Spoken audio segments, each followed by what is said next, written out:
Absolutely. There's been several companies growing different types of vegetation, aquatic vegetation for different purposes. For years, the city of San Diego was using water hyacinths to process their wastewater up until I think 1984.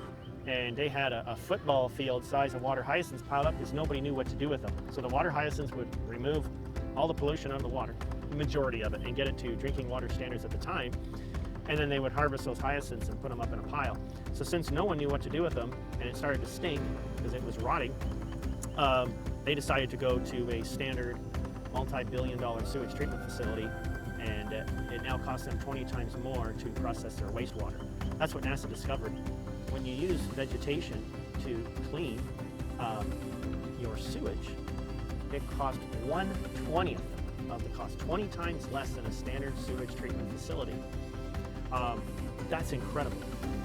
That's absolutely incredible. So can this be duplicated across the United States? 100%. Austin, Texas was using water hyacinths in greenhouses to process their sewage up until not too many years ago, but the complaint was it was too cumbersome.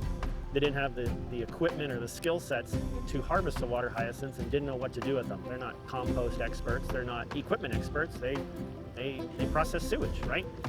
So the technology works. There's been dozens of small facilities across the southern United States using water hyacinths to clean their sewage. Many facilities still use duckweed.